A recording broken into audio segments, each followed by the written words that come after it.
I kind of like the direction where music is going right now. Very nostalgia driven. The new Beyonce song that just came out has a lot of that old house vibes that I grew up with as a kid, but love to see it as an adult. Music is right now is kind of fragmented. Everybody can make their own type of music. Everyone was just listening to whatever was on the radio. Unless you knew anybody and were part of an underground scene, that was all the music you'd ever discover.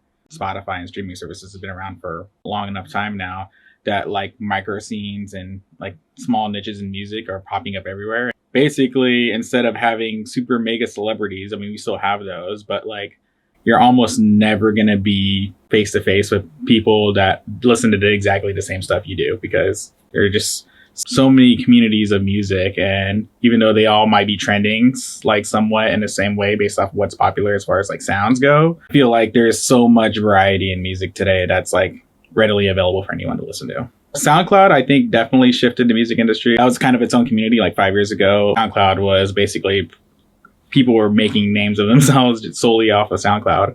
Spotify has been doing that for 10, 15 years now-ish.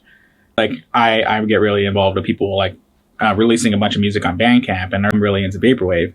And there's hundreds of artists like making Vaporwave or even like Vaporwave adjacent music. I don't know how to describe Vaporwave. So it's a lot of nostalgia driven music that's like kind of takes from things from our past and then puts it into music that we would make today.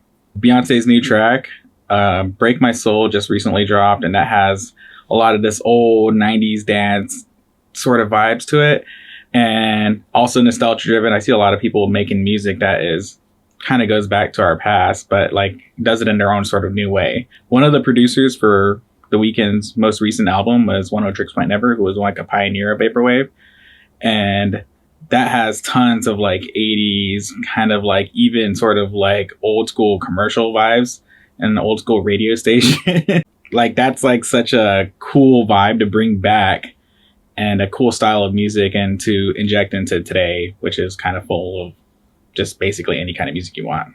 80s has been back in trend for a long time now. Probably synthwave has been doing very well for 5-10 years. 90s music, I'm seeing like 90s dance music starting to pop up and become more popular.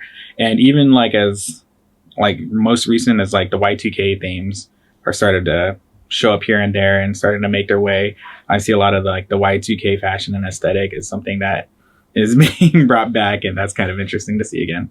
I always think that like everything goes in cycles. So like while artists are going to be making new music constantly and create their own paths and forge their own styles of today, there will always be a soft spot for nostalgia. And so always look back 20, 30 years maybe, and those styles are always going to be like kind of cropping up